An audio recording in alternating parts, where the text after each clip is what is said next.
Sujay, am I audible to you? Yes, I can hear you now. Yeah. Were you Okay. on mute? Yeah, I was on mute. Yeah, I Okay, thought okay. I made you presenter, so with Okay. my All right. background mode. Okay, Okay, Sujay, sure. it's So all yours. is my voice And clear? yeah, I can hear it. All right. So let me know once you're ready to start, and we'll start. Yeah, we can start right now. We can start. Okay. All right. That's great. First of all, thank you all for extending the invite to join the first ever Oracle User Group presentation for Nepal, and I'm definitely happy to be part of it. And I congratulate everyone who's responsible for creating this group, because it'll be a very useful activity to have once in a while, so that everyone can share the learning and their experience, so that it'll be useful for a wider community, right? So before we start, just to give a brief background about myself, my name is Sujay Palavalli, and I'm currently working as a principal solution engineer at Oracle India. Uh, my main background is database administration and engineered systems. So, that's a brief introduction about me. So let's get started with today's session.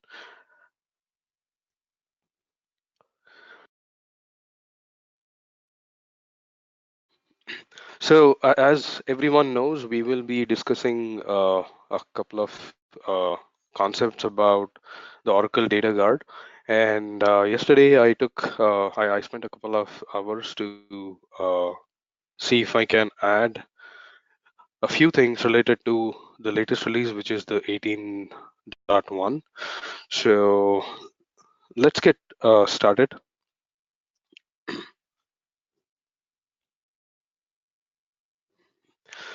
So before we get into the main concepts, let us first understand what Oracle Data Guard is all about. So Oracle Data Guard is one of the techniques where we can configure high availability at the same time protecting the data for disaster recovery. The Data Guard provides a set of services that create, maintain, manage, and monitor one or more standby databases. So standby databases are mainly identical copies of the production database. So if a primary database is unavailable due to disaster, the standby database can switch its role to primary, and your applications can start connecting to the new primary and continue the work, right? Apart from that, certain operations like backup and the reports can also be offloaded to the standby. So the advantage of doing this is we can reduce the load on the primary database, and the primary database can take workloads such as your OLTP or your data warehouse, or your other important activities, instead of burning the CPUs and IOs for backups and reportings, right? So for one primary database, there can be up to 30 standby databases created. So 30 is a very big number, and you can have multiple level of high availability configured, right? So that's an overview of what Oracle Data Guard can do. So let us now understand some of the components of the whole data guard configuration. So the key thing is the primary database. The primary database is basically our production database, and we refer the role as the primary role, right? So primary database is the one that is mostly accessed by your application, and the primary database can be either single instance or rack instance. So the picture just represents a brief overview about how a data guard will be configured. So to the left, we have the primary database that transmits the redo, and towards the right we have the standby, which is the identical copy of the primary, and we also have something called the standby redo logs, which we will see later in the session. So the redo stream is transported from the primary and it is applied to the standby to keep it up to date with the primary, right? So that's basically how the data guard configuration works.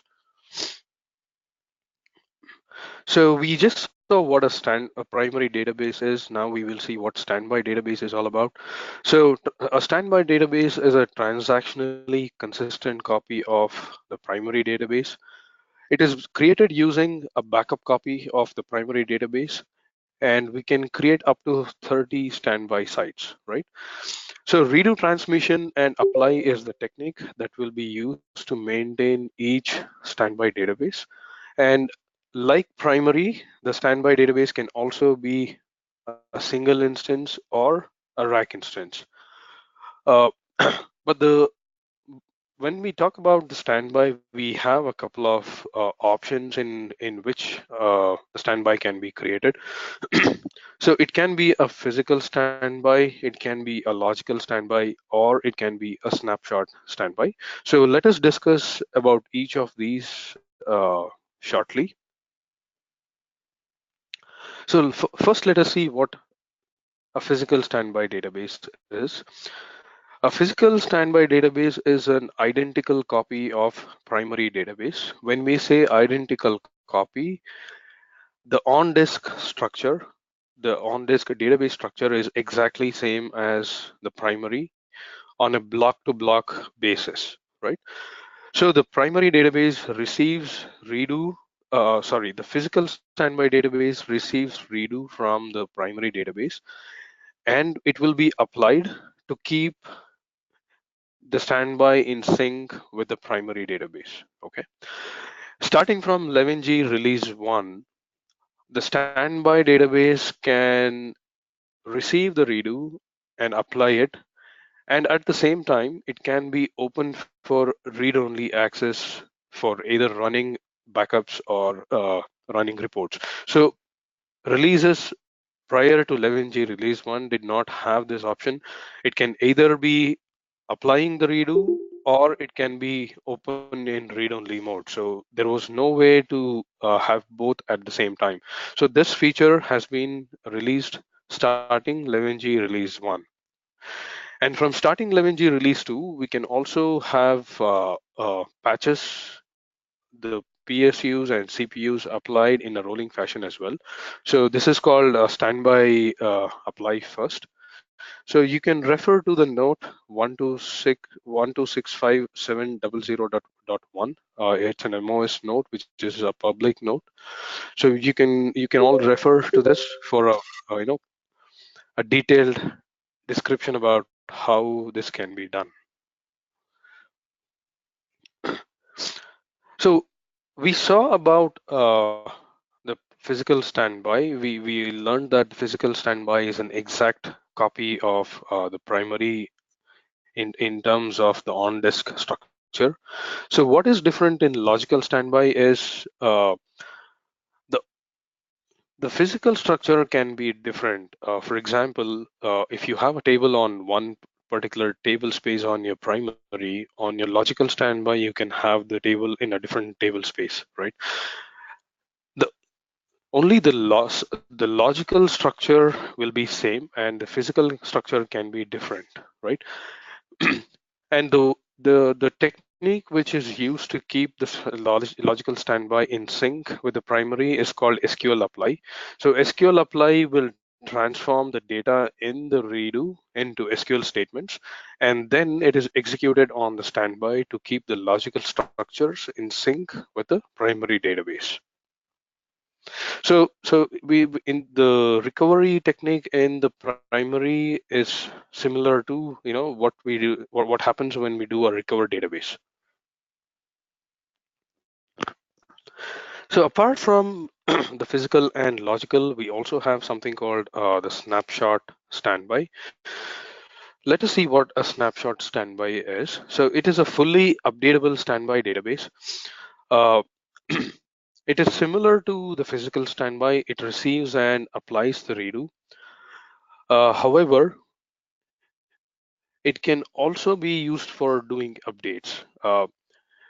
But the difference is if you want the redo to be applied and if you want the snapshot standby to be in sync, we have to discard the newly done changes, and then we have to convert the database back to physical standby database, right?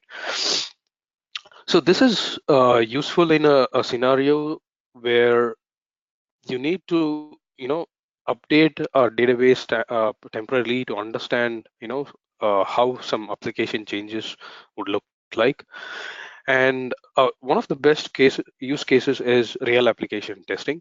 So just to give a brief about real application testing, it's a technique where we capture the workload on a primary database or the production database, and we can replay the same workload on either a development or a snapshot standby database, and and gauge either the performance or the application behavior, right? And we also have something called Farsink instances. Farsink instance is a remote data guard destination that accepts redo from a primary database, and then it ships that redo to another member of the database, the data guard configuration, right? So the Farsync instance will only have a control file and the standby redo logs. It will not have its own data files, right?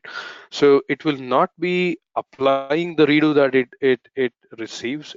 The only job of the Farsync is to receive the redo and propagate it to another standby instance, which could be much farther. See, the main reason why we have this is if say for example we have our primary and standby which are very far from each other, the time it takes for shipping the log and applying it on the standby may be a little more, and that will impact the performance on the primary if say for example we are using the maximum availability or a maximum protection modes.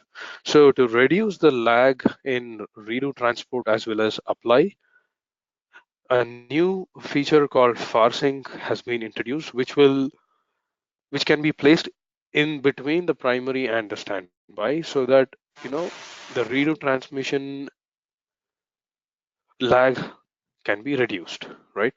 So what basically happens is as soon as the Farsync receives the redo, it acknowledges the primary database to continue with its operations, and the Farsync will then transmit that redo to the recipient standby databases.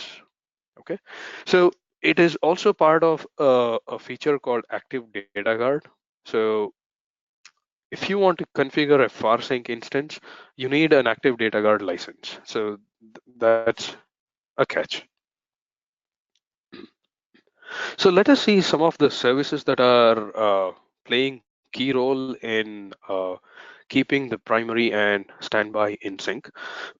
So the core service is the redo transport service.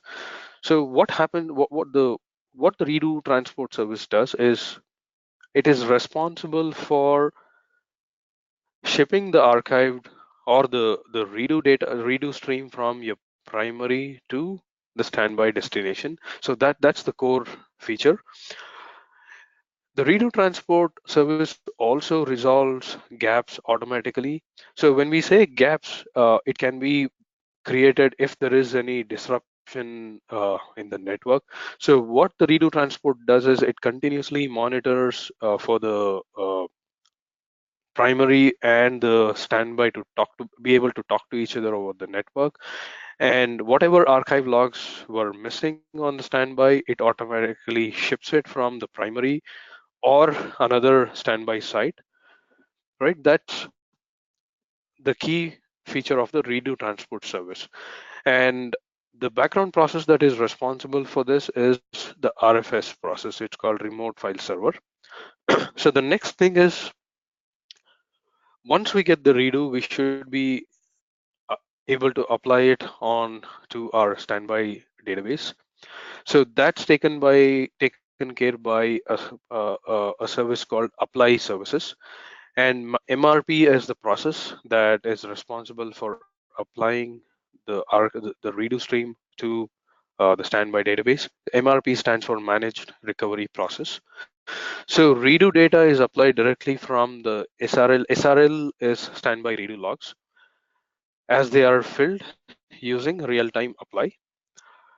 If we do not configure the standby redo log, then the redo data must be first archived at the standby site, and then it will be applied to the standby. So this will work like your traditional database recovery process, right?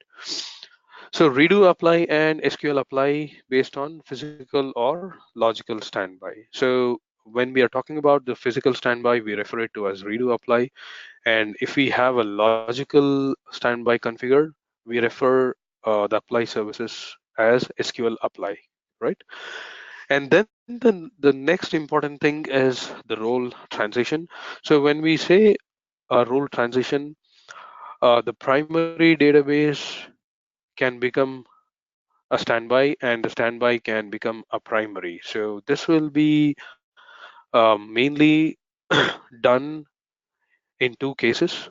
Either if you want to do a planned maintenance on your primary, say for example, you have a problem with your hardware or some operating system patching or something like that, you can briefly convert your standby to primary database, and you can change your application connections to the standby so that there is not a bigger outage.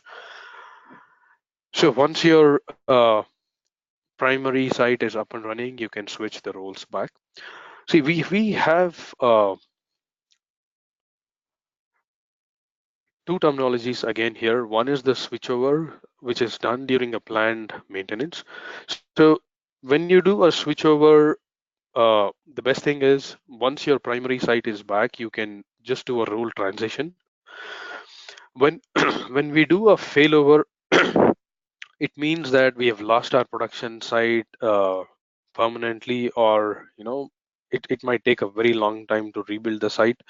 So in that case, we can do a failover. So failover is a permanent role transition.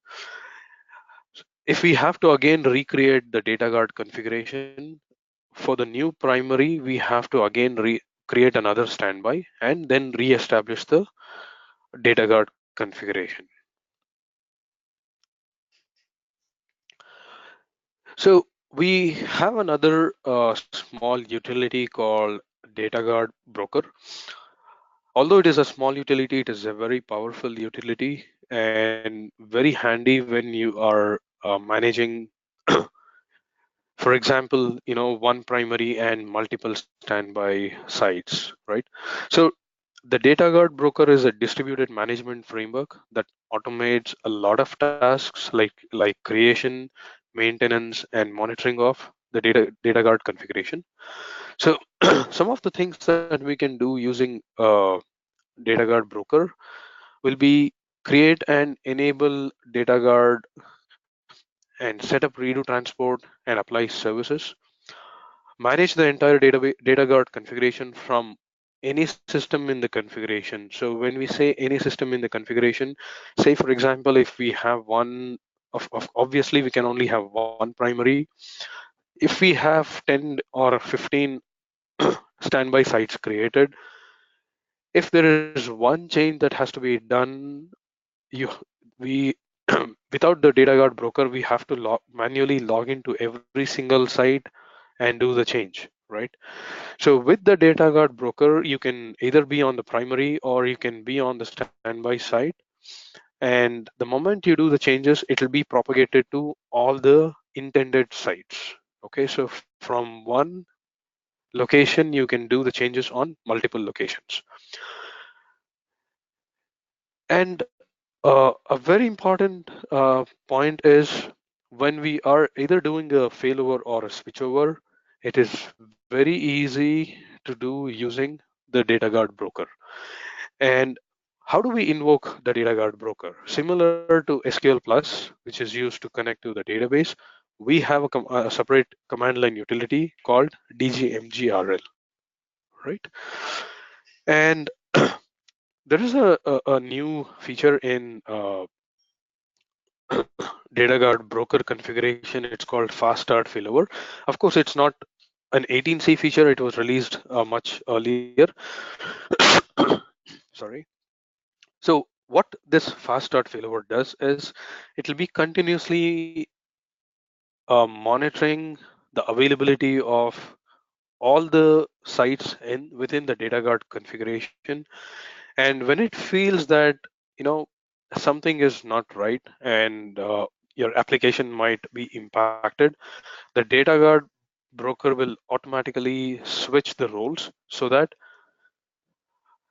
you do not end up you know in an scenario where you have an outage and you don't notice it. So a data guard broker data guard broker can sense if something might fail, and it will automatically take corrective actions to make sure that your application does not encounter a longer uh, downtime. And this is completely automatic. There is no intervention whatsoever required from a DBA, right? So saw briefly about uh, what a data what a the data guard configuration is and the different types of configuration that we can have in a data guard configuration. So now let us see what are the different modes in which we can have the data guard configuration set up, right? So the the first option is called maximum availability. So what maximum availability offers is it provides the highest level of data protection without compromising the availability of the primary database. Okay. The transactions on the primary database do not commit until all the redo data that is generated is either received in memory or written to the standby redo log on at least one of the standby sites, right?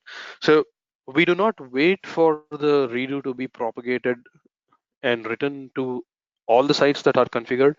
If it is written to at least one site, then we can continue to commit our transaction on the primary.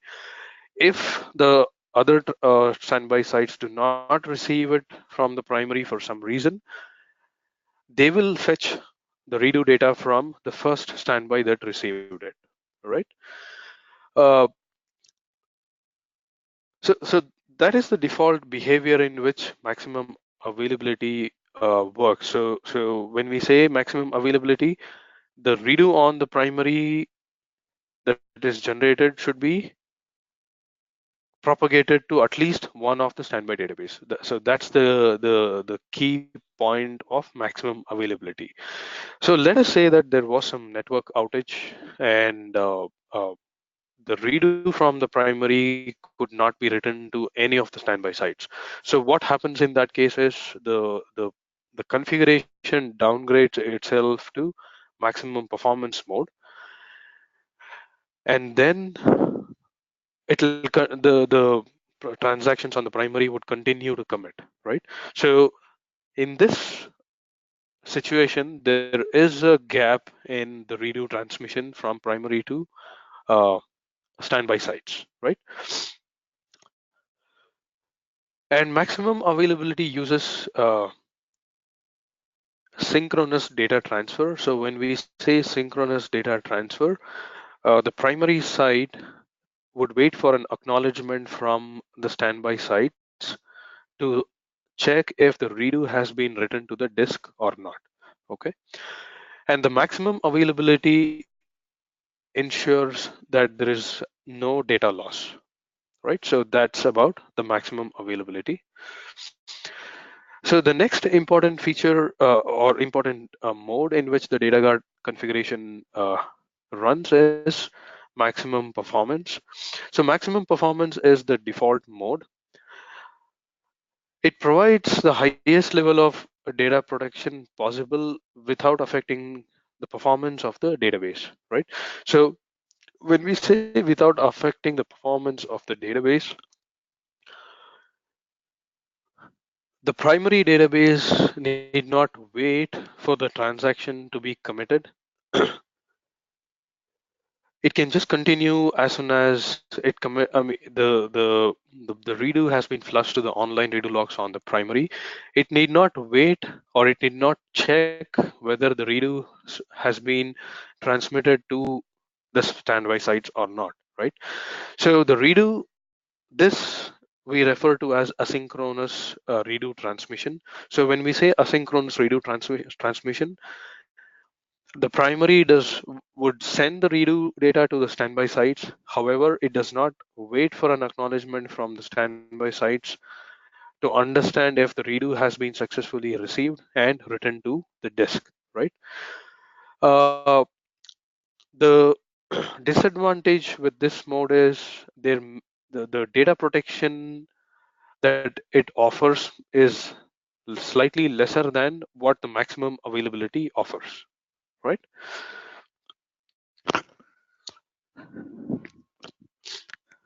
So the next thing is the maximum protection. Uh, this maximum protection mode offers the highest level of data protection.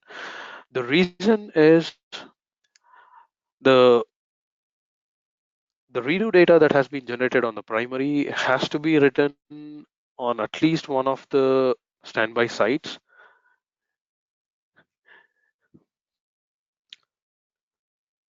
If there is a network disruption, for example, between the primary and standby, and if the redo uh, is not being transmitted to at least one of the standby sites, the primary database will be shut down, right? So that's the disadvantage of this protection mode. Uh, this mode should be used only for those application that requires the highest level of data protection and can tolerate some outages, right? Because the risk in this mode is if the data is not the redo data is not transmitted to one of the standbys successfully, the primary database will shut down itself, right? So how do we configure these protection modes? So the protection modes mainly differ in the way we configure the archive log destinations and some of the parameters we use for to control how the redo is transmitted. So we will see some of all those parameters when we come to a section where we see how we create the physical standby, right? And there is also something called client failover. These features were released in the newer releases. These features were not there in 10G or 9i. Uh, so the client failover is a high availability architecture uh, that requires a fast failover capability for DB and the DB clients as well. So when we say the DB clients, it's basically your application connections. So what it offers is a mechanism to notify if there is any failure, and it cleans up the stale connections, and it will also help the application to reconnect to the new primary database and continue the operations, right? So the data guard broker is the framework that provides these capabilities, and we do something we get this through something called fast application notification and fast connection failover. This is similar to what you get in the real application cluster setup, right? So we have fan and FCF even on the rack setups as well, right? And there is a very exhaustive information MAA best practices white paper. So you can go to oracle.com/go/MAA. MAA stands for maximum availability architecture. So please go through this white paper when you have some free time, and you can get very good information about the maximum availability architecture, right?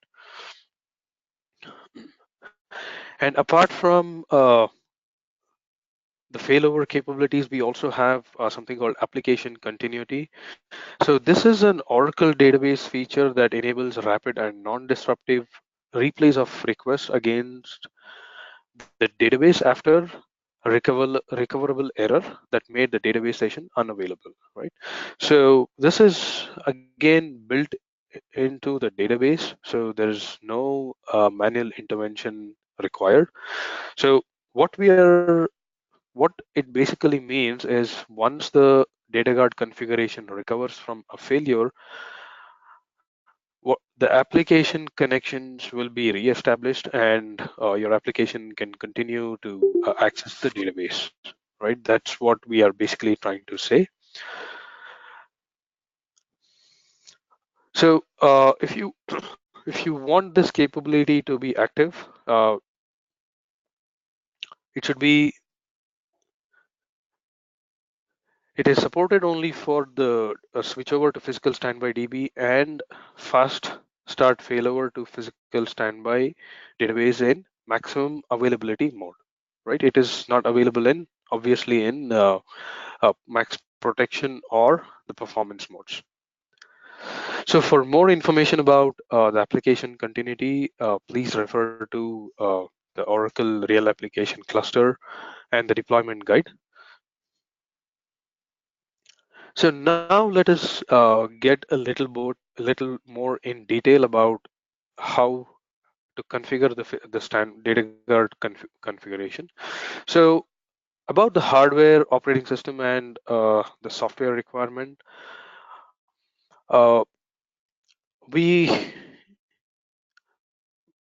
starting from 18C, we have limited the operating systems to the Windows 64-bit, Linux 64-bit, and the Oracle Solaris. When we talk about Oracle Solaris, it can be either running on the Spark systems or an x86, which is Intel-based machines. So they have to be 64-bit. And since 18C is the latest release, I've added 18C as the database software that we need, and it has to be Enterprise Edition, right? And there are some of the other software requirements that we need to meet before we start configuring the data guard. So the primary and the standby sites should have the same database home version, including the patches that are applied. So the primary, if say for example, the primary is on 11.204 and some bundle patch, the standby site is also expected to be on the same level unless we are doing a rolling upgrade, right? That's the only scenario where the versions can differ. If not, they have to be on the same release and the patch versions as well. The compatible parameters should be set to the same value on all the databases in the database in the data guard configuration. The primary database should be running in archive log mode, which is very obvious, and the force logging should be enabled, right? So there should not be any redo generation that can be omitted. Say, for example, if you create some objects in no logging, and if you load some data, that will not be transmitted to the standby, and that will result in inconsistent data, right? So the primary database can be either a single instance or a rack. We saw this earlier as well. So the standby databases can be single instance or rack, and it can be a mix of physical, logical, and snapshot standby types, right? So for example, you can have one primary and you can have three standby databases. One of them can be a physical standby, one can be a logical standby, and the other one can be a snapshot standby. So this type mixed configuration is absolutely supported, right? So to administer the data guard configuration, you need sysdg role if you do not want to use a sysdba connection. So you should either have the sysdg role or you should be connected as sysdba.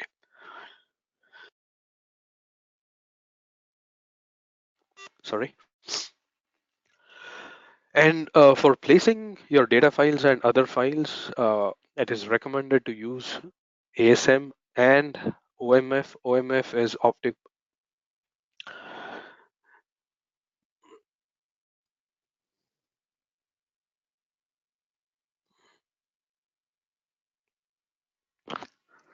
So now let us take a look at how your directory structure can be on your primary and the standby sites. Uh, so if you have the directory structure on your standby similar to that of your production,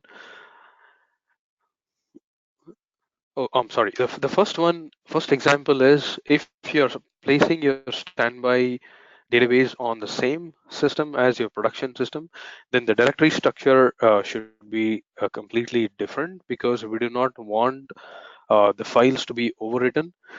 So to enable that, there are two parameters called db file name convert and log file name convert. So we need to use these parameters and specify uh, the equivalent directory where you have the data files or the log files saved. So what happens is the moment, since the dictionary will have the same uh, path as your primary database, we need some technique to convert uh, them to a different location. So for that purpose, we use db file name convert and log file name convert, right? If the standby site is on a separate system, and if your directory structure is same as your primary, there is absolutely no change or there's no need to use db file name convert and log file name convert. The configuration is straightforward, right? If your standby is on a separate system and the directory structure is not similar to the primary, for example, uh, you have your data files on U01 on your primary, and on your standby, your data files are on U02. Then we need to use db file name convert and log file name convert, similar to the first case where we had the standby on the same site, right?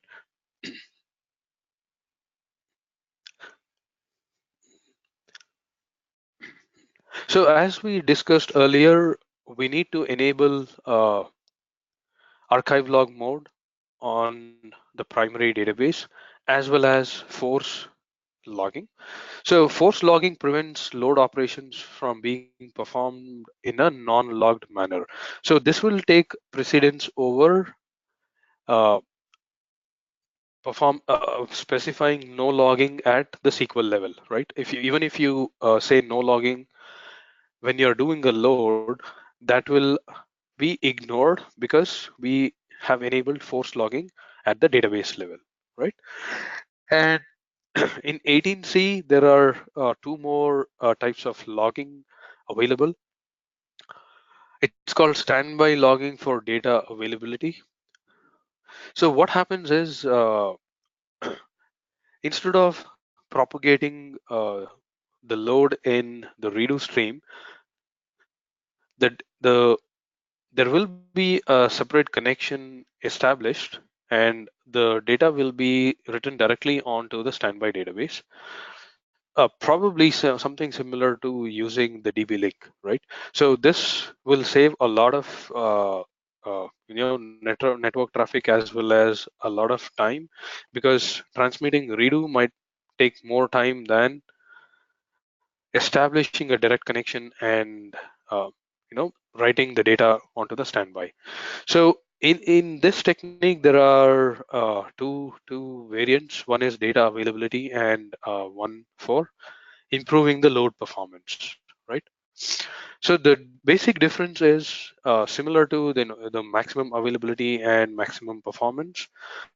The commits on the primary will be delayed a little bit because it kind of does in a synchronous way. So an acknowledgement from the standby side is required. And when we are talking about standby logging for load performance, it will be done in an asynchronous way. Of course, with its own uh, limitations, it can have some missing data. But of course, in the latest releases, since we have efficient techniques to manage the gaps, it will eventually be fetched and applied onto the standby system, right? So standby no logging for data availability, standby no logging for data load performance are new features in Oracle 18c.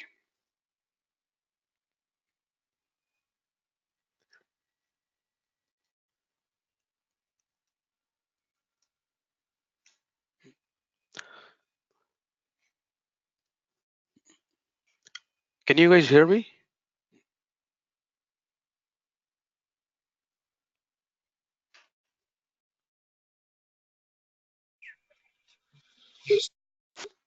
Okay, all right, thanks.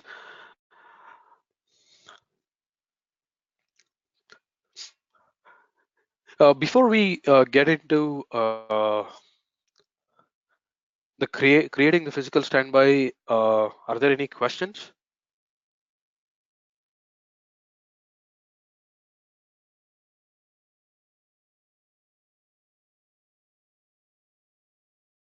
All right, so let's continue. So as part of creating the physical standby database, we also need to establish authentication to enable the redo transport.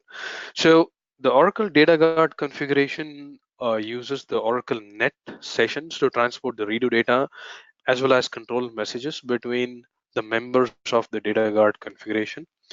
So there are two methods in which that authentication can be established. One is the secure socket layer protocol. SSL is generally used when we have OID. It's called Oracle Identity Management or the management. And the most common technique used for establishing the authentication for redo transport is using the remote login password file.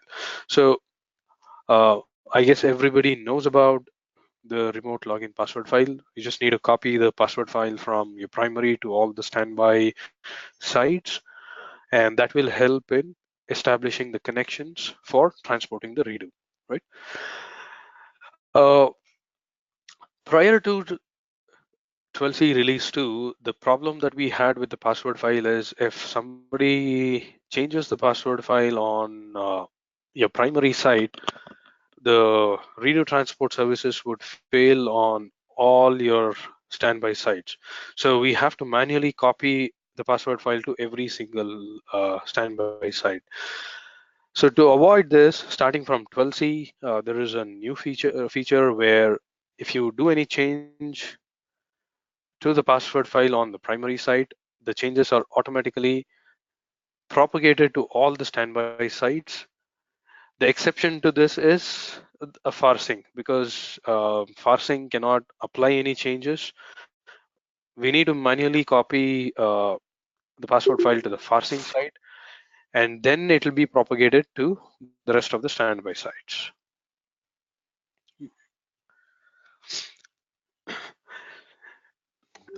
So the next important thing that we need to uh, do on the primary side is we also need to create something called standby redo logs. Well, this standby redo logs has no significance as long as the database is operating in primary role. However, if there is any role transition that is expected to happen, then we need the standby redo logs to be created, right? So the new primary will be writing the redo data to the standby redo logs on the new standby, right? So for that purpose, we need to create the standby redo logs. And I've also, as you can see on the screen, alter database, add standby log file name, path, and the size. That's the syntax. It's similar to creating an online redo log. So some of the parameters that needs to be configured on the primary side. The first section is about the primary. So the important parameter that has to be set will be the DB unique name. So it has to be there. And the next thing is the log archive config. So the log archive config parameter will include the details about all the standby sites that are part of the data guard configuration. And file server on the primary is added just to enable the role transition. It has no role to play when the database is operating in the primary role. And we also need to add the log archive. Okay, I think I've missed the log archive dest parameter here. So the log archive dest parameter should be added. If you see the second section, I've added log archive dest 2, where I've mentioned the service as Boston. And async, if you remember, we spoke about the different protection modes. So this is what defines the protection mode that is, this is, so this is what defines the protection mode in which the data guard configuration has been configured. So the primary site should have a similar entry, right?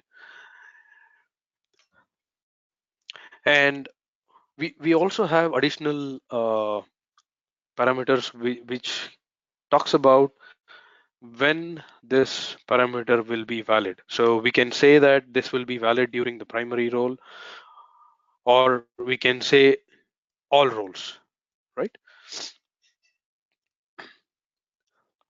So basically, we need to have the DB unique name and the log archive configuration and log archive dest2 on the primary site uh, to enable the log transport. And we need to add file server and standby file management to help the primary to transition its role to a standby site, right?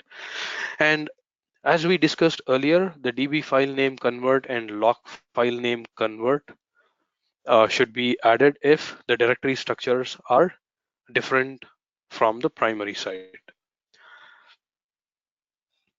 So the standby file management auto will, what it basically does is if you add a new data file on a primary database, the same data file will be added on the standby site as well. So if you do set it to manual, then we need to manually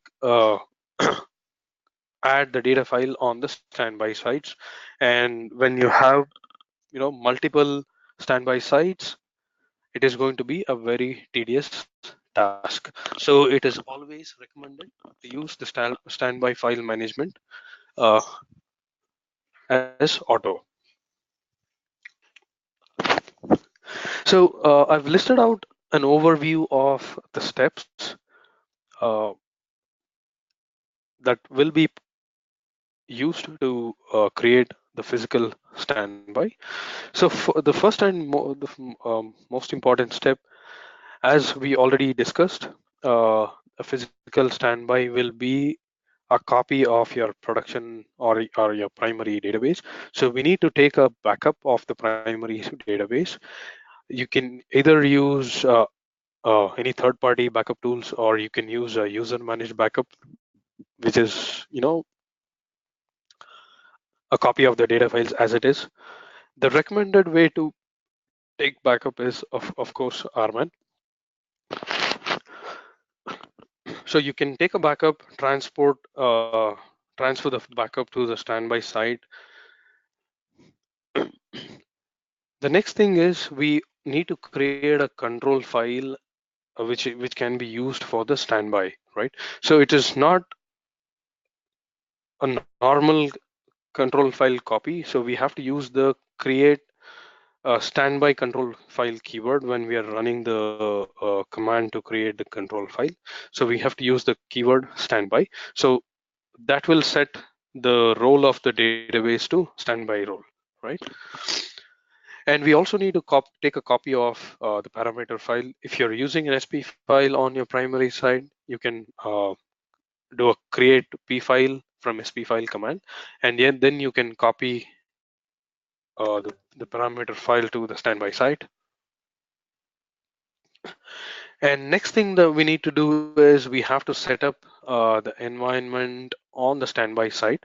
So when we say setting up the environment, we are talking about making changes to the parameters that are required. For example, changing the instance name and adding certain parameters. Say, for example, if the directory structure is different than your primary, we have to add db file name convert and log file name convert, right? So, and we also need to create the standby redo logs on your standby site. So we create the standby redo logs once the database has been mounted, right? So once you restore, copy all the files, restore the backup, and bring the database to a mount state. And if there are a lot of redo logs that are already generated on your primary site, by the time you bring your standby database to mount state, we have to manually copy all those redo logs and apply them on the primary site to keep it as near as possible to the physical standby. Once all the redo logs are applied, all we need to do is just enable the recovery by using the alter database recover manage standby database disconnect from session command. And the moment you do that, uh,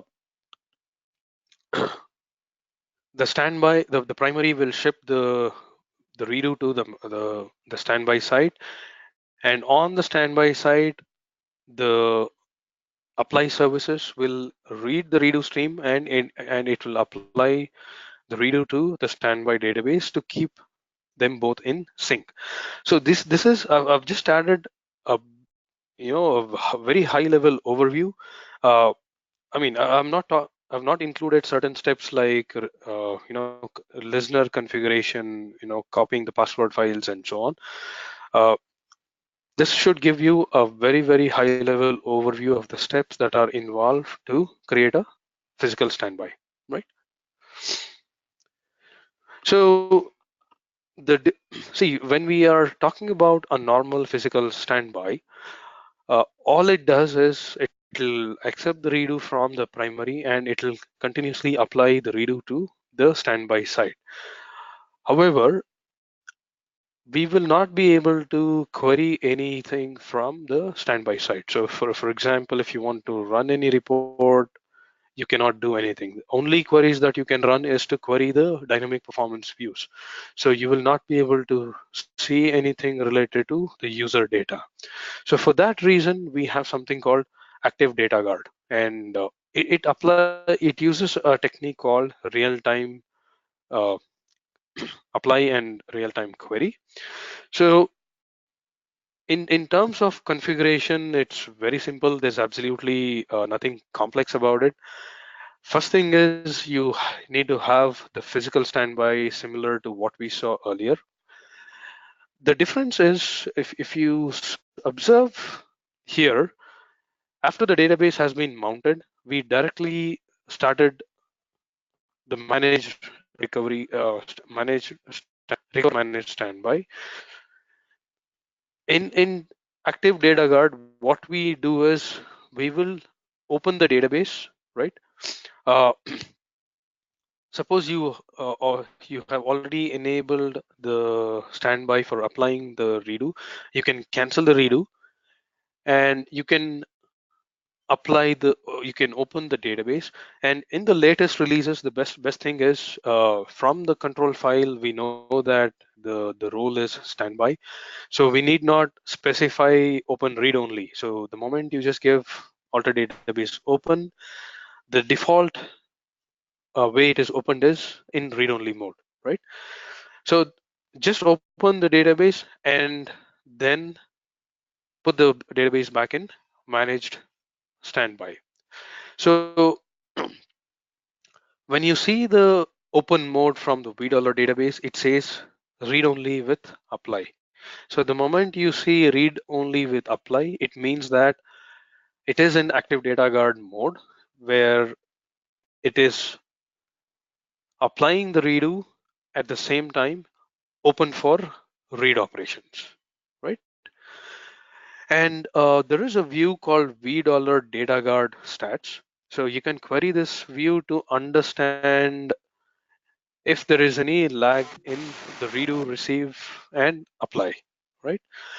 Generally, the value should be less, the lag should be less than 30 seconds. If it is more than 30 seconds, then it means that there is some uh, major delay in your network transport. And for using the active data guard feature, you need to purchase additional license. So the configuration wise, it's very simple. It's all you need to do is just open the database before enabling the recover manage standby mode, right? However, it needs a active data guard license. So we saw how to create a physical standby. Now let us see some of the steps required to create a physical standby. I'm sorry, the logical standby. So when we, if you, as we discussed earlier, the logical standby is based on the objects and it is not based on the physical structure. So what is important in a logical standby is the data types. So we need to check if the data type that is used for creating the tables is supported for the logical standby. Uh, the constraint is we should be able to identify the rows in the table uniquely, right? So we do it using the primary key. It's very important to have a primary key because uh, we should be able to extract or identify rows uniquely, right? So there is a view called DBA log stdby underscore not unique. So if you query this view, you can find a list of tables that may not be eligible for SQL apply, right? So you can, before configuring the logical standby, you can query this view and take necessary action. When we say necessary action, you can either create a primary key or a unique constraint, and then requery this view to check if that entry has been removed. And then you can proceed with creating the logical standby. So even for a logical standby, the first step is to create a physical standby. So whatever steps we followed for creating the physical standby still holds good. So once we back up the primary database, restore it with all the required files. First thing we need to do is bring it close to the primary. So for that, we need to apply, start the redo transmission and apply, similar to how we do for the physical standby. And then we need to cancel it. And then we have to create a directory called log minor directory. So there is a procedure to do that. It's called dbms underscore log stdby.build. So the moment you run that, it'll create a log minor directory which is used by the SQL apply process to translate the redo stream into respective SQL statements, and then it'll be executed on the logical standby. So if you have to put the database into logical standby mode, we need to use alter database recover to logical standby and the database name command. So this is the command to enable the logical standby mode.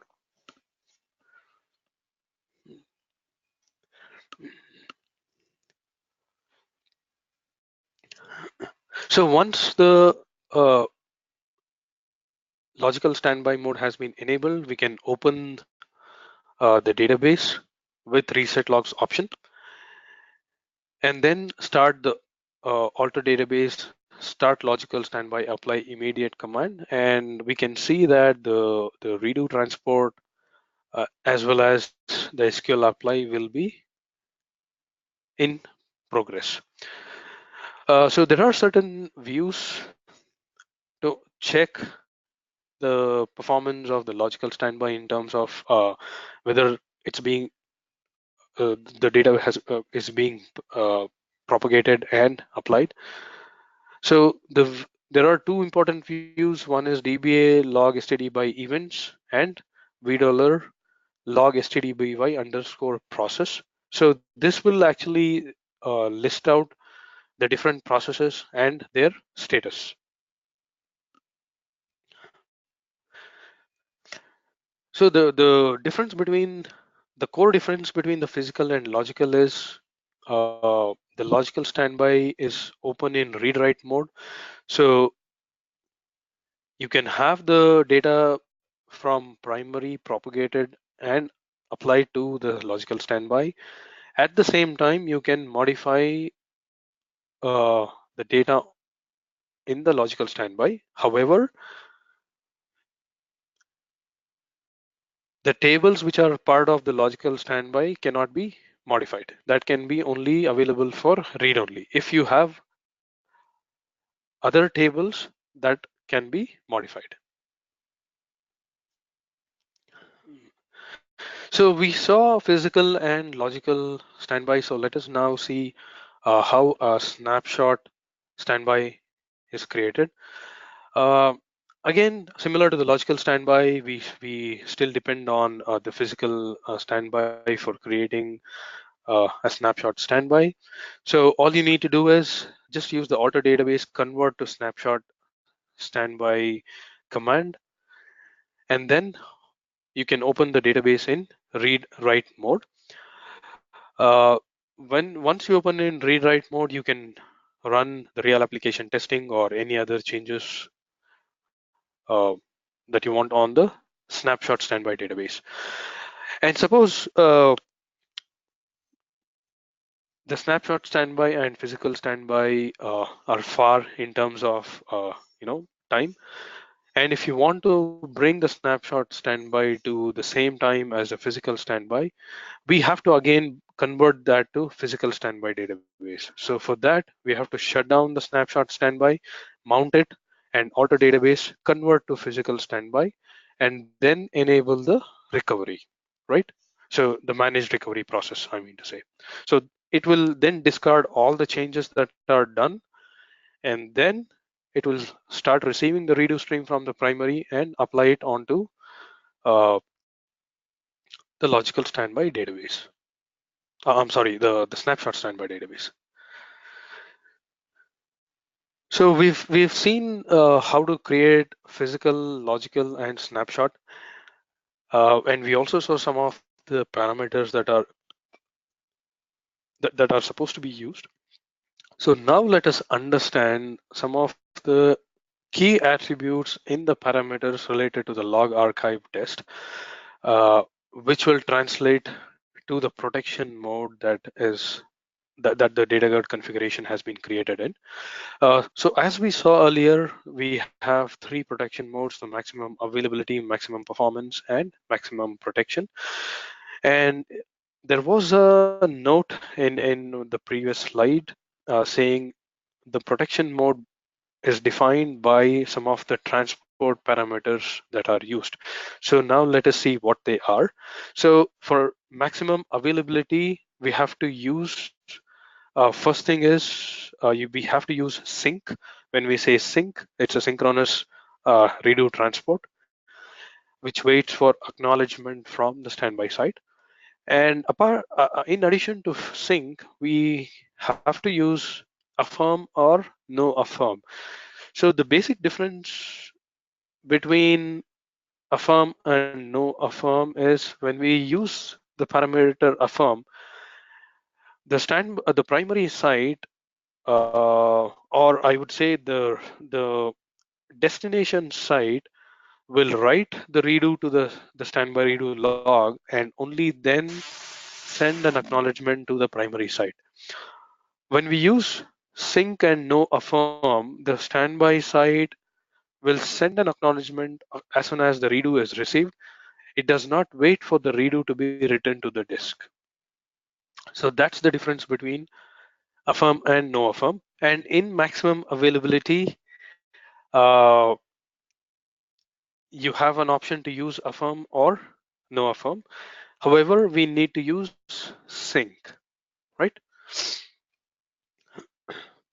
In maximum performance, as we saw earlier, the redo transport happens in asynchronous way. So we cannot use sync. The only option to use is async.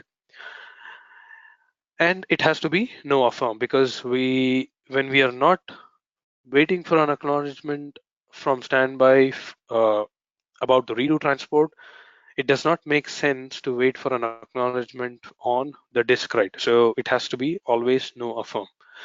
And when we are using maximum protection mode, it has to be sync and it has to be affirm. It cannot be no affirm, right? So usage of these parameters is what defines the mode in which the data guard configuration has been created. So I've added an example here to show how to configure the transport services or how a redo transport gets enabled. So this is a very important parameter as we discussed earlier, the DB unique name, and log archive config will list all the standby sites here. And the log archive dest one always refers to the local redo destination, and the log archive dest 2 is what defines the standby sites to which the redo transport should be configured. So we use the service.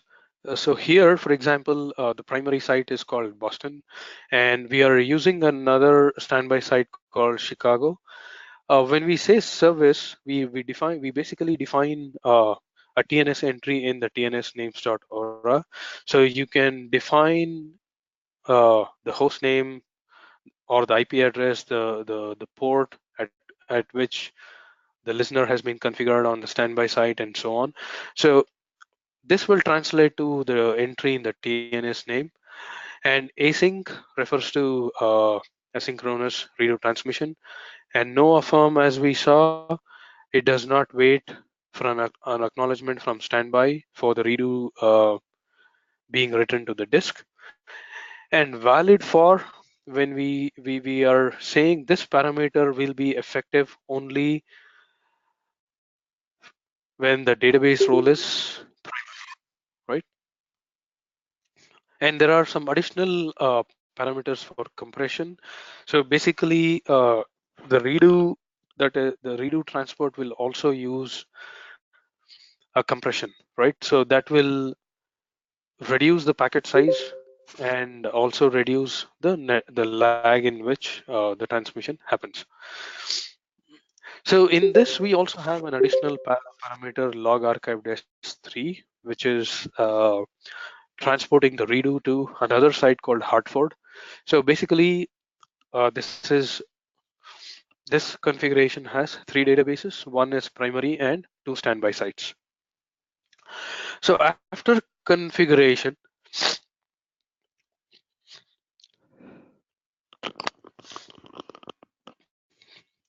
So after configuration, we can check the $archive dest view on the primary site um, to understand the status of each of the log archive destinations that are configured. So it just takes one parameter to enable your primary database uh, to start the redo transport. So that's the log archive dest parameter. And there is a new feature called a terminal destination or cascaded redo transport destinations. See, in the previous case, what we have done is we have configured log archive dest 2 and 3 on the primary site to transport the redo to multiple locations, right? So the responsibility to transport the redo in this case is on the primary, right? So that obviously is a little challenging in terms of managing, right? So to avoid or to offload the burden of redo transport from the primary, we have a new concept called cascaded redo transport, right? So what happens is there will be one standby site which will be designated as the cascaded redo transport destination that receives the redo from the primary directly. Okay, so we should be talking about second point. So cascading standby database site receives the redo from the primary directly, and it then transfers the redo to the rest of the standby sites. So this concept is called the cascaded redo transport destinations, right? So what we are doing in this case is we are offloading the responsibility of transferring the redo from the primary to one of the standby sites. Say, for example, we have one primary. Say, for example, Boston is your primary, and Boston 2 as your standby site. Boston 2 will take the responsibility of transferring the redo to, for example, if you have another site called Denver, right? So the redo transport is not happening from Boston to Denver. It is happening from Boston to Denver. So one standby can uh, cascade the redo from primary to 30 terminal destinations.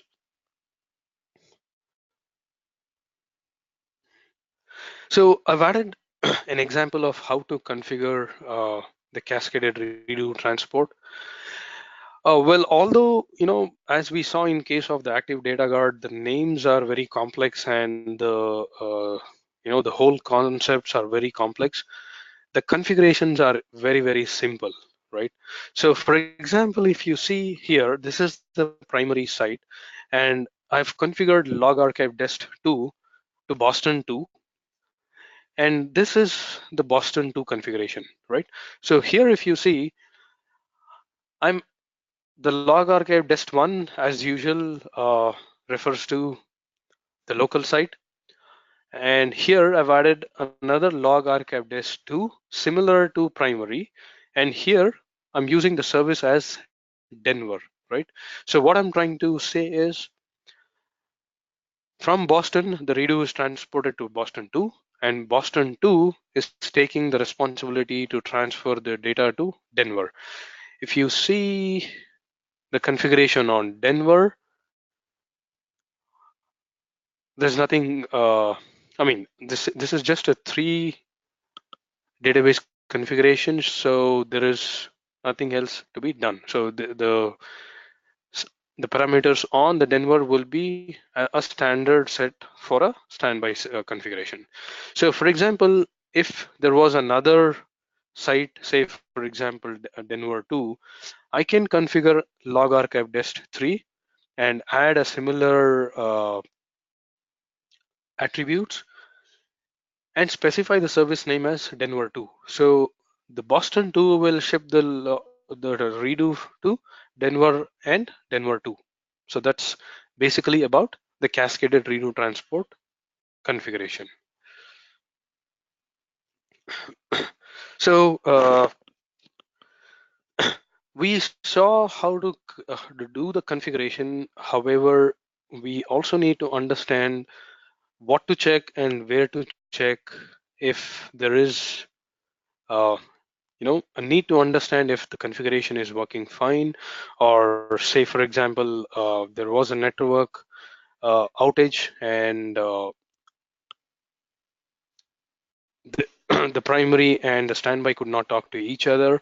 So we need to understand how far they are, right? How far the standby database is in terms of time from the primary database. So some of the views are uh, as we saw earlier, the $V archived status that will tell us whether the transport is happening to the destinations, and the lock sequence number, which was the last one to be transported. And there is a new view called $V data guard process starting 12c release 2. Earlier, we were referring to a view called $V managed underscore standby. The manage underscore standby view will be deprecated very soon. So we should start using the $V data guard underscore process if you are on release 12c release 2 and above. Although managed standby is still available on 12c release 2, it is basically available for backward compatibility, which will eventually be phased out. So the $V data guard process will list out each process and the action that are taking, and which was this lock sequence number that they worked on. So this is very important to understand. Say for example, my lock sequence number on primary is say 10, and if I see 9 here, it means that we are up to date, and the process is waiting for the next locks to be shipped. And this is again a very important view called $V archive underscore gap. So this will basically tell you how many logs are pending on the standby side. So here in this example, we have low sequence as 7 and high as 10, which means that the missing logs are 7, 8, 9, and 10, right? And there is another important view. It's called $V redo dest resp histogram. This will basically tell us the lag in terms of the redo transport. So we can understand how much time is it taking for the redo to be shipped from the primary to the standby. Uh, as we saw earlier, DBA log std by y underscore log is the view in case if you're using a logical standby. So all these three things will help if you're using a physical standby. If you're using a logical standby, we should be using DBA log std by y underscore log. So now let us understand some of the wait events. So obviously wait events are the placeholder for some action that is happening. So it will actually tell us the current status, right? So there are mainly three wait events. The first one is called LNS wait on attach. If you see this wait event, it means that uh, the primary is establishing a connection to the standby, and it is waiting for the connection to be established. And the next thing is LNS wait on send REQ. So this is the total time that is spent waiting for the redo data to be written to all the async and the sync redo transport destinations. So this you will see again on the primary side. So LNS wait on detach. So this is the wait event to tell us how long it took for the redo transport connections to be terminated. And we already saw this link, the MAA white paper. So please go through this when you have time. So now let us briefly see how the apply services would work. So the left side here, see, of course, this is the primary site. We have the log writer, the online redo logs, and the archive redo logs. So as we saw earlier, we will establish Oracle Net connection to the standby site. And the RFS process, the RFS stands for Remote File Server. So this process would receive the redo and write it to the standby redo log files, which are then applied to the standby site. So this would happen when we are using the physical standby. So MRP is the process, managed recovery process, which will be active when the configuration is a physical standby. If we are using a logical standby, the redo data is archived, and then the logical standby process would read the redo data, and it will convert into the respective SQL statements, and then it will be applied to the standby database. So this is a basic architecture about how a standby configuration works. So we saw about the data guard broker earlier. Uh, I mean, we just saw an overview. So let us now understand a little bit more in detail about what a data guard broker can do. So that, as we saw earlier, data guard broker is a distributed management framework that automates and centralizes the creation, maintenance, and monitoring of the data guard configuration. When we say distributed management framework, you can, if if people are aware of the rack, you can compare this to either a SRVCTL or a CRSCTL command, where you can log into one node and administer other nodes. So it's a similar framework. So we can use DG in creating the DG configuration, or data guard configuration, that include one primary DB, standbys. We can also add a recovery appliance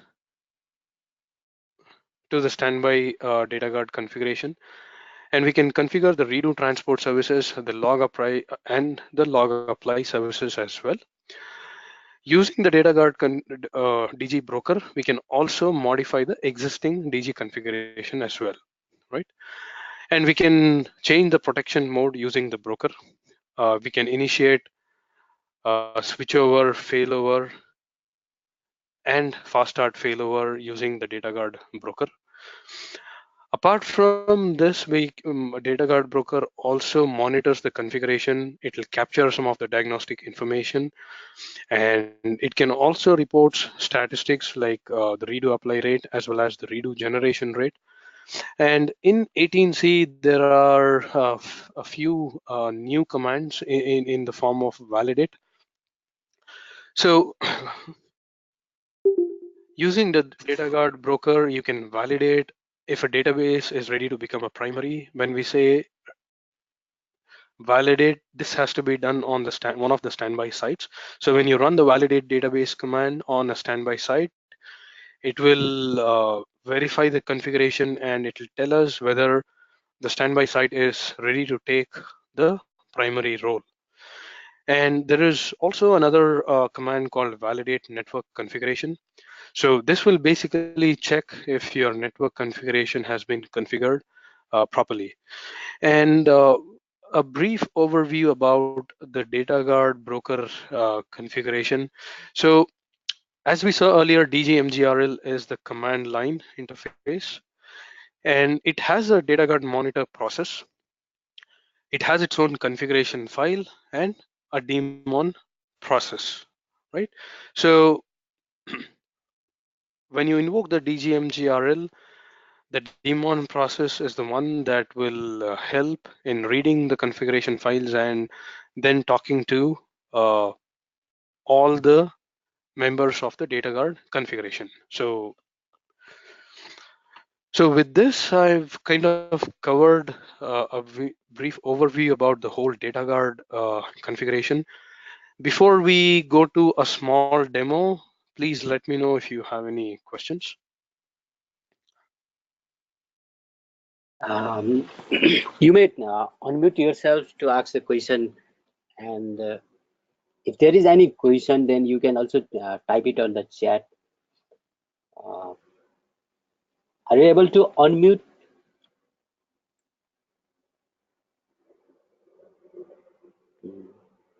Yeah, yeah. We have one question from Hari, and he is asking that failover. After failover, primary instance will completely outage, or we can recover. Are we able to recover it? Yes, see, that's the difference between failover. Okay, no, failover is a permanent loss. So if you do a failover, you have to rebuild the database, the data guard configuration. Say, for example, you have, say, Boston and Denver. Boston is your primary and Denver is your standby. You, for some reason, you lost the Boston site and you do a failover, right? What you need to do is for Denver, again, you need to build another standby database. So Denver will be your new primary database.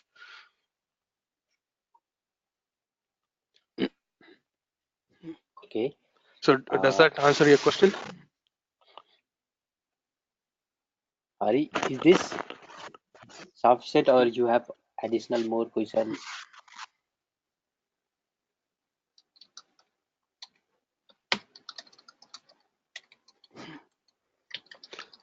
Can you see the putty screen? Yeah. Okay. So I'll probably wait for another 2 minutes and then we'll proceed with a small demo.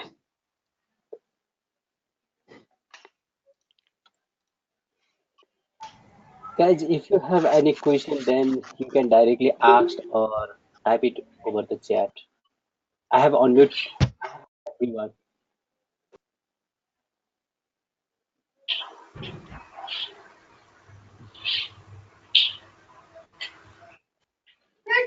Mm.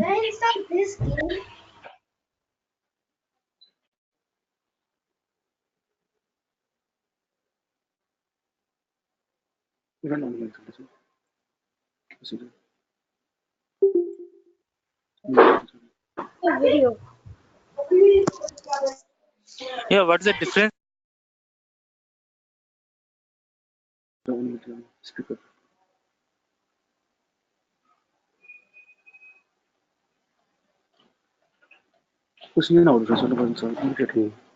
Sir, what's the difference between fast start failover and failover, normal failover?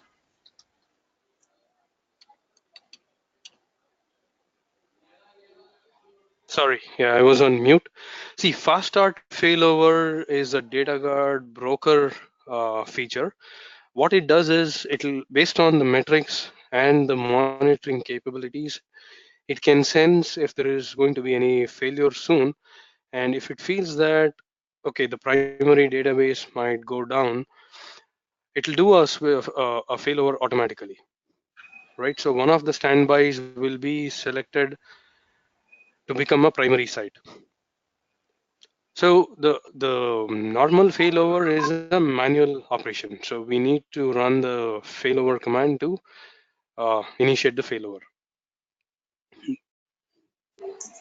Okay, thank you. Yep, no problem.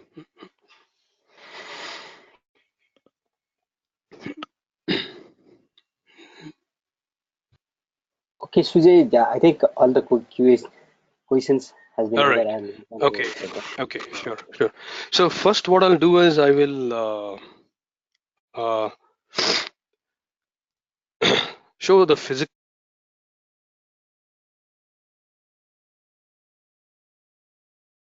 So, right, you can hear me, right? So, first let us have a look at how the physical standby works in terms of the redo, transport, and apply services. Uh, say, for example, I'm sorry, I'm using older release. I tried downloading the 18C yesterday, and there was some issue with my internet connection. It was very slow, so I could not download it. So I'm using 11201. However, the basic principles are still same. So first, what I'll do is, say, for example, let me show you, okay, before,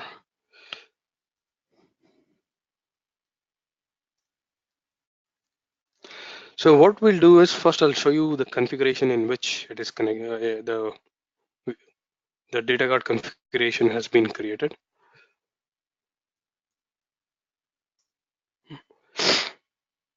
So if you see here, uh, given the configuration name as NOUG DG demo, and we have NOUG as the primary and NOUG STDBY is the physical standby database.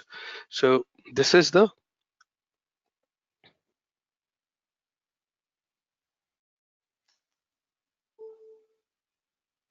so I'm seeing this configuration details from the data guard broker, right?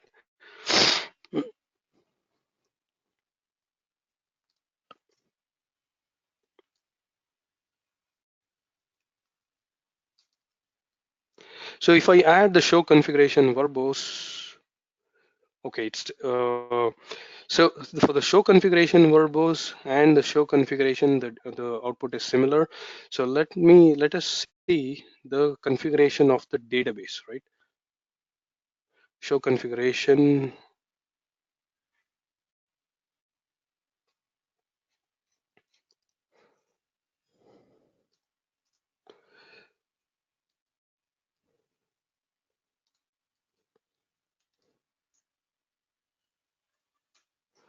So what I'm doing here, I'm querying the configuration of the primary database here, right?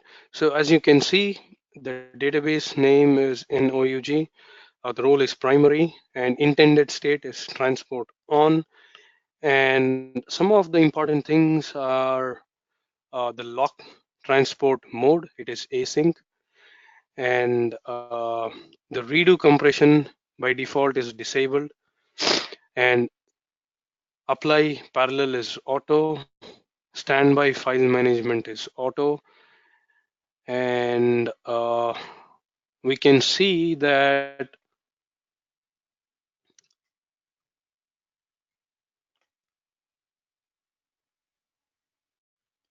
yeah, so this basically is talking about the basic configuration about the primary database. So let us see how the standby is configured.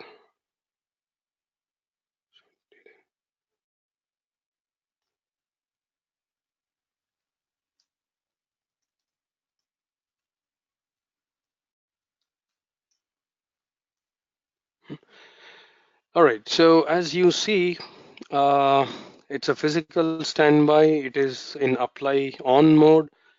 So there is no, see, we saw that the data guard broker also monitors some of the metrics like the transport lag and the apply lag and so on. So as you can see here, the transport lag is 0, apply lag is 0, and real-time query is on, right? So what I've done is I've created the physical standby in active data guard mode. So in one command, you can get the complete history or the complete configuration information about all the sites that are part of the configuration, right?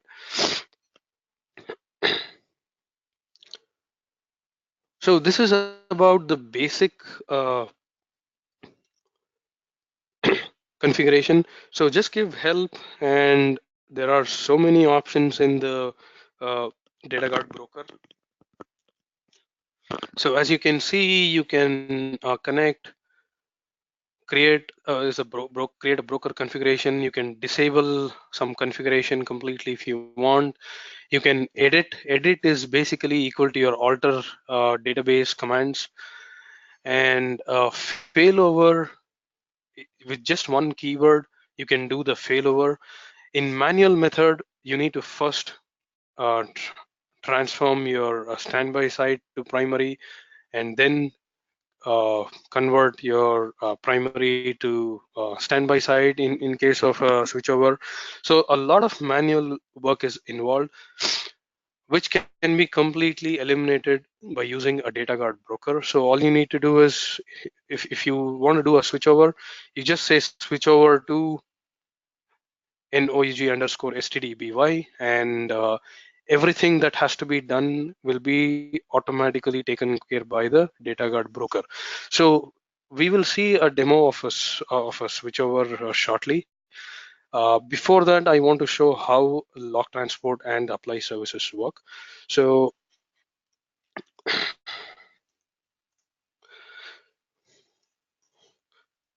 I'm connecting to the primary, or the, okay, so this is the NOUG database. By default, the data guard broker is not enabled. So we need to set the DG broker parameter. So let us see some of the parameter.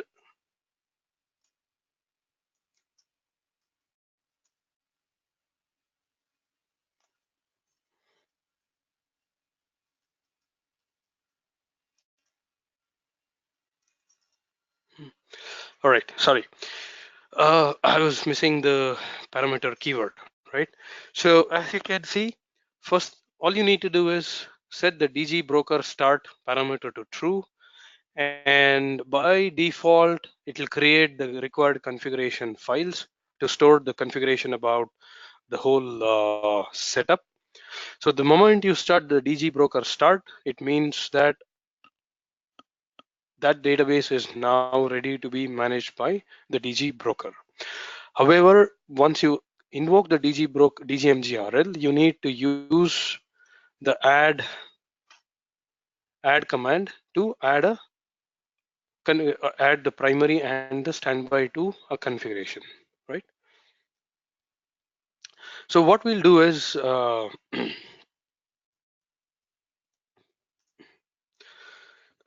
so first I'll create a user, right? First, let us see if the user test exists, right?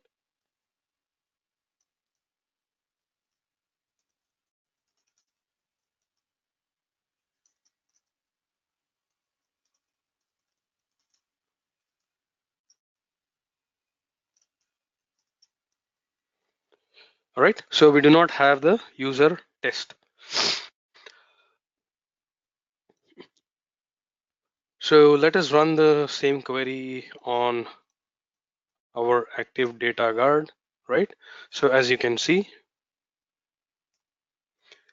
we do not have this user on the primary as well as the standby side. So now let us create user test.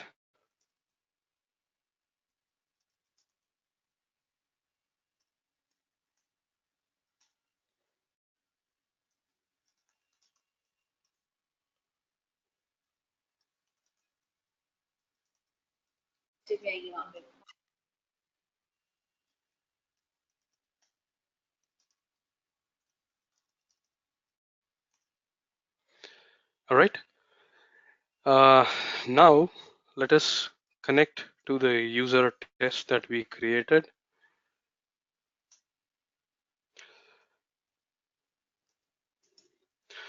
So now let us create a table. I'm going to create a table as test one, and or let us say employee ID number, or I'll say employee name.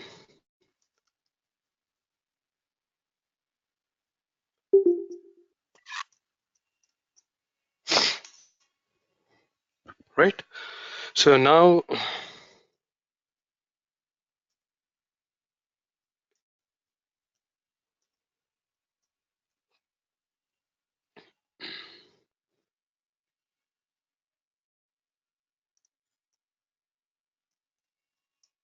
so I'm inserting a name, right? I'm committing it. Now select star from EMP, right? So I have created a test user. I have created a table called EMP, and I've added a row to the table. Uh, all I need to do is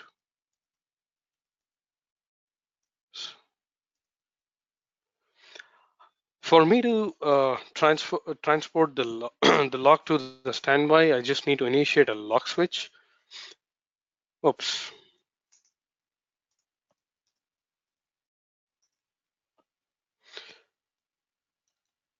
All right, now since I've initiated the lock switch, I can see,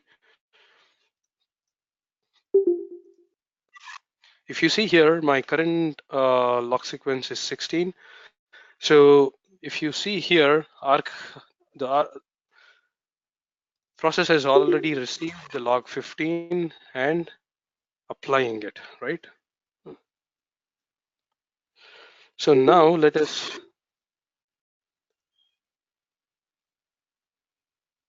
see if we have the row on the standby, right?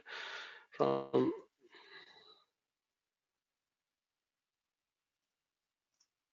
right. So as you can see here, we have the table EMP created, and the same data has been transported from the primary to the redo, the standby side. And if you see the mode here, right, select open mode from $V database. It says read only with apply. So what I have done is I've put the database in active data guard mode. If I put the database only in the physical standby mode, the data will be transported from the primary to the redo. However, we cannot run the queries on the standby side, right? So this is how the data will be shipped from the primary to the standby side, right? Any questions on this? So the logical standby, on the other hand, works at the table level instead of the recovery at the database level. The redo is received from the primary, and the logical standby process will create SQL statements, and then those SQL statements will be executed on the respective object.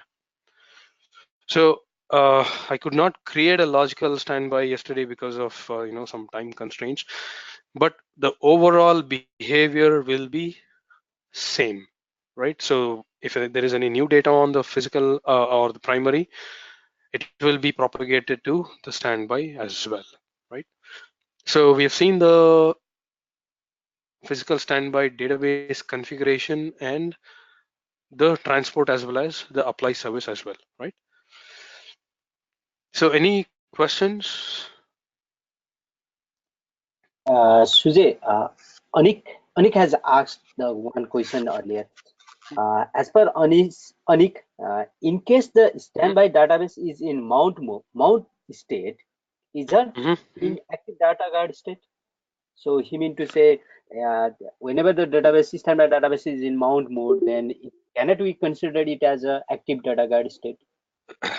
No, because see, when we say active data guard, we are talking about user data being available, right? So you might not be able to access the user data in mount state.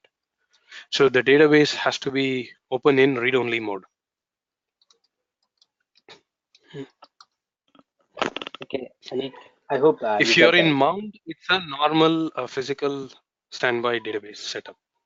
Okay, and we do not need to additional license For for it, right? for keeping it in mount, Mm-hmm. Yep. yeah, it does not need additional license for a physical. I mean, you definitely need the data guard license, Data guard license. Yeah. On top of that, active data guard is an additional license that is required. Okay. Mm. So anyone, if anyone has question, you may ask. हजुर We मैले can. चाहिँ अब के भनेर चाहिँ उ गरेको हो 15 सम्म चाहिँ हजुर हजुर त्यही 15 Can we सम्म have the चाहिँ recording of the same? Yeah, we have a recording. We will provide it very soon.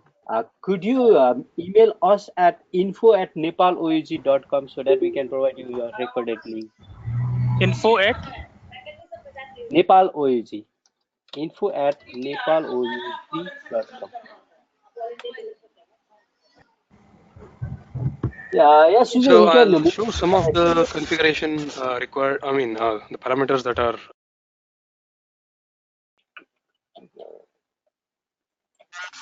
Yeah, so I'll just quickly show you some of the parameters that were configured.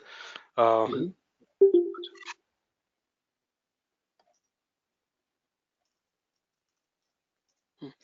So if you see here, this is the first one, log archive config. So I'm including the primary and the standby sites here, and the log archive dest. So I'm sending. Okay. So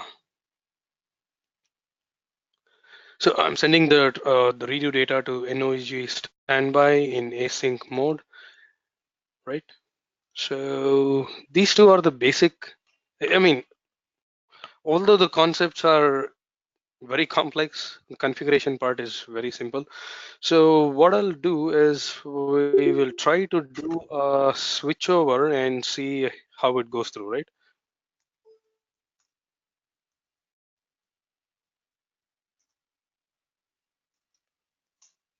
So I'll say show configuration. So we have NOUG as primary and this as standby. So I'll say switch over to this and let us see how it goes.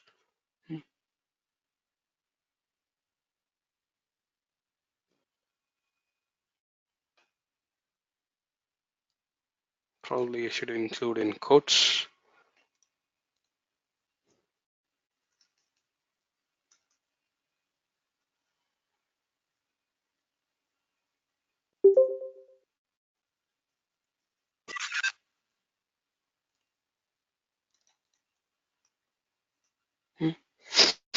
All right, so we are now trying to do a switchover.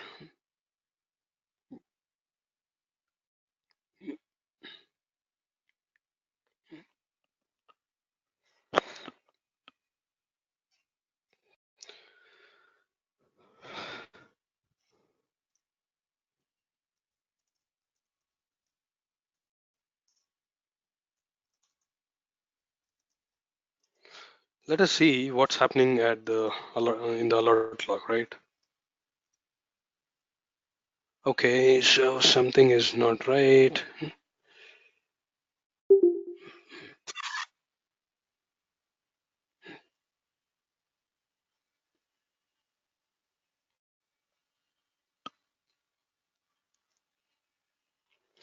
All right, so something is wrong with the configuration.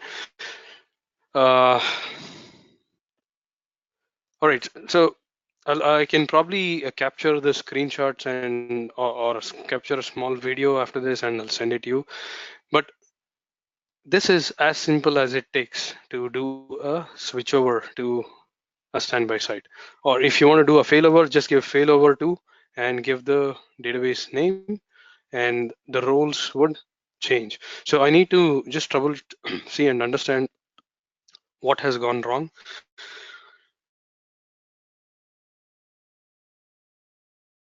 So what I'll Okay. do is I'll fix this issue. I'll capture the screen and I'll send it to you. Right. So Sujay, Sujay, Ramji has one question. Is that the possible to do gap resolution with DGMGRL? What he is trying to ask is with DGMGRL, interface, can we do a gap resolution? Is there any command for do gap resolution? See, first of all, gap resolution is automatic in a data guard configuration.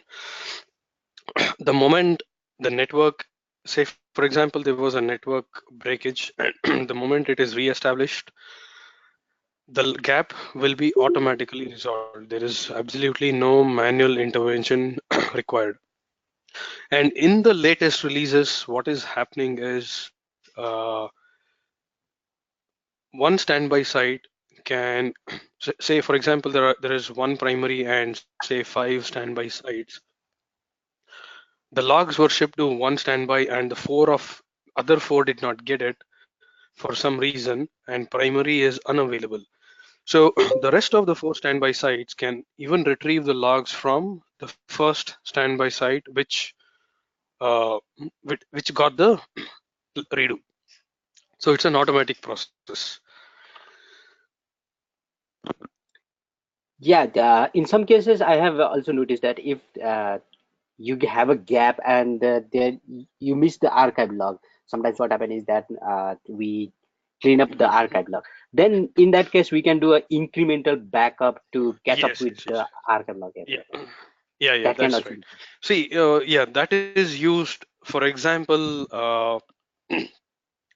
the standby and the primary are, say, for example, 10 hours or 15 hours or say 1 day behind, right? So the amount of time it takes to ship all the logs and apply it will be huge.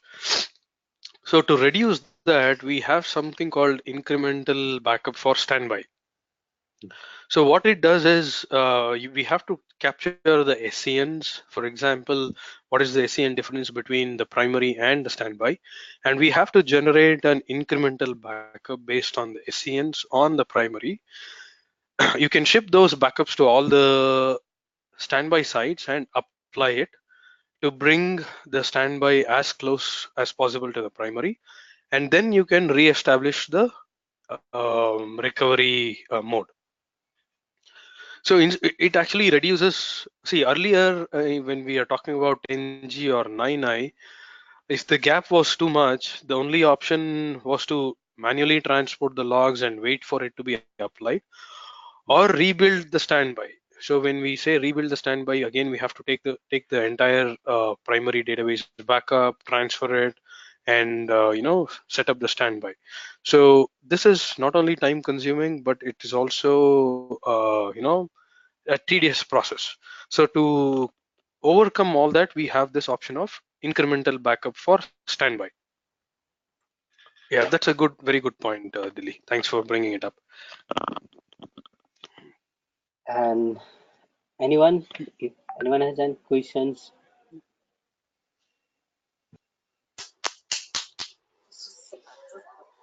so one of attendees is asking that could you please elaborate a little bit more about the snapshot standby database? Okay, sure. Hmm. Let me go back to. Okay, so you can see the slide, right? Yeah. All right. So snapshot standby is basically a normal standby database. First, we'll create a normal standby database, and then we'll convert into snapshot standby. See, what happens in a snapshot standby is the moment you convert the database to snapshot standby, the redo from primary will not be applied anymore on the standby. And the standby is open for read and write operations. So you can do any changes that you want to the snapshot standby. Okay. Say for example, you have a primary and a and a standby, and you want to test some changes to your data set and see how the application behaves, right? So what you can do is you can convert the physical standby to snapshot standby, and you can Mhm. do whatever changes you want to your snapshot standby database, and you Mhm. can redirect, or if you have a development instance, you can redirect your development application instance to the snapshot standby and test Mhm. whatever you want to do it, right? Mhm. After that, you can convert the snapshot standby back to physical standby. And Mhm. when you do that, whatever changes were done, it will be discarded. So it works kind of flashback logs. So the data, the new data or the changed data will not be going to the actual uh, files. It will be maintained in the a separate snapshot logs, Mhm. similar to what happens in flashback. So the moment you convert the database back to physical standby, the logs will be discarded, and Mhm. then you can start applying the redo from your primary back to your physical standby, Mhm. right? And then they will both be in sync. So this is the whole concept of snapshot standby database. Yeah, that I have noticed that while using snapshot database, there is some, I guess, some restore point being created, and with the help Yeah, of correct, restore point, correct, we will get back to the physical correct. standby again. Yeah, So that's right. basically, it's for the test purpose, and I have seen the lot of companies using the snapshot database, snapshot standby database as for the test purpose and for the updation, all these tested. Yes, Yes. yes, So yes, correct. basically, And use on case is just Exadata, use case. we have another. Sorry, go ahead. Yeah, the use case is just for to test and simulate the DR. We can even simulate the DR DR process. DR, it Correct. can be used for the DR simulation also, so that we can verify that all our disaster, whenever there is a disaster recovery, we can fully recover and we can have a fully functional database and application over there. So thank you, Sujay, for the Yep. elaboration. And just to add, we also have something called snapshot clone on Mhm. Exadata. It is a new feature.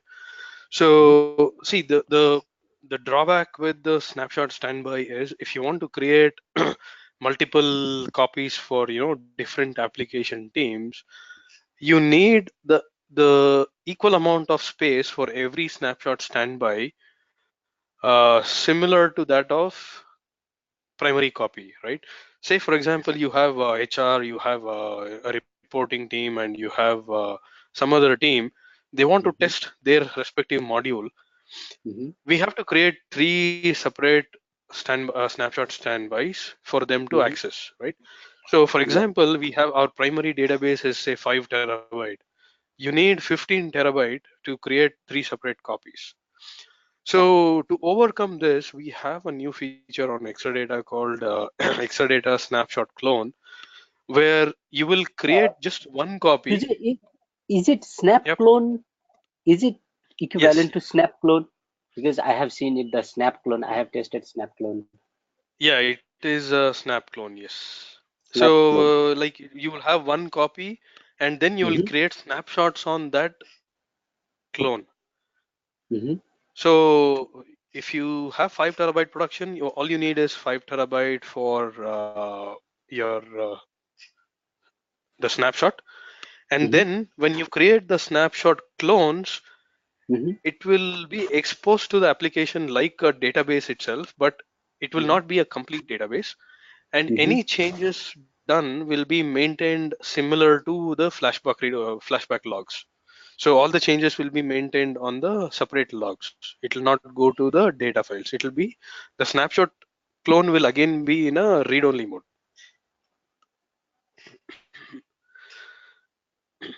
So probably you can just go through the documentation when you have time. You'll understand it more clearly. But Yes. this can be done only on Exadata as of now. I request to all that we will provide uh, hands-on very soon on our nepaloug.com site. So later on, you can practice it from the hands-on. We will provide over there. So is there any question left?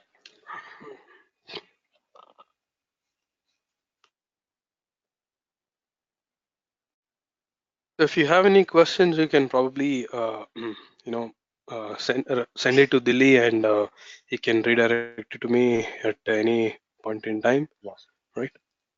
Yeah. If you email any question over the info, then we will try to reply it. If we are unable and we are not aware about that, then we will forward it to Sujay and he will reply it back. So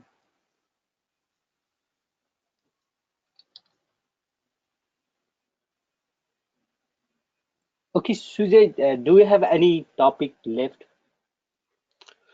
For today, I think I'm done. Mhm. Maybe if you have any topics you're interested in, we can have some sessions in the future, and I can definitely be part of it. Yep. Yeah, sure. In our country, there we are very little aware about the Exadata and the Oracle engineered system. So definitely, if we get opportunity to learn about the Oracle engineered system, Exadata, then it will be very helpful in our entire career Sure, because definitely. Yeah, we can definitely have a session on Exadata as well. Mhm. So you can plan for it and let me know, and yeah, we can definitely have a session on Exadata too. Yes.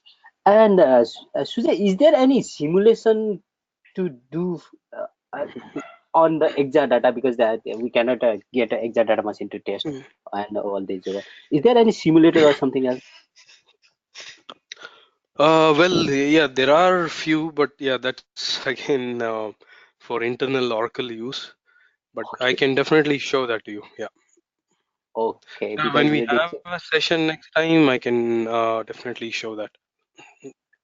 okay, no problem. Thank you. Uh, Yeah, request you to okay, please set up a session Mm. on Exadata. That would be great helpful for us. yeah, Sure, sure, sure. definitely. Yeah, definitely. Okay, So you can plan so for it and let me know, and yeah, we can definitely have a session. Yeah. yeah, sure, Sujay. But We will yeah, definitely. one thing is it cannot be done in 2 hours, so probably it Yeah, needs a little more time. So we can probably plan for a longer session, and yeah, we can definitely do that. yeah, sure. Sure, it will be very helpful. We can have a break in between the session, and that will be refreshing to us. Yeah, sure. So if no more questions, then yeah, we'll probably close.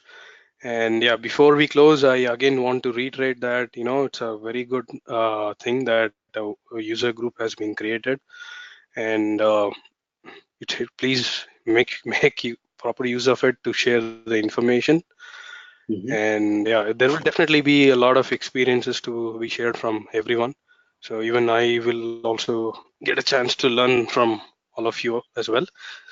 So yeah, and all the very best, and keep the Thank you. spirits. I do not do not lose this. It's very important. Yeah. Yeah, we won't lose the spirit. And thank you all for the attending this session. And I was not expecting that within the few with with a short notice that everyone will attend this session, and I am really Yeah, excited about it. And we will keep yeah. continuing. And I just yeah, I That's an hope that it was useful in terms of understanding some of the new things in 18C as well as the overall data guard concepts. Yeah. yeah. Okay, thank you all, and special thank you to Sujay. Yeah, you have managed all this stuff, and it's very. I'm very thankful to you for Yep. conducting this session. No problem. Anytime. And we will inform about the exact data because we are very new to exact data. Very least people are aware about it. So we will be very happy with that. Thank you once Sure. again. Definitely. Thank you. Yep. Yep. Yep. Thank you, and all the very best, guys. Yeah. Thank you.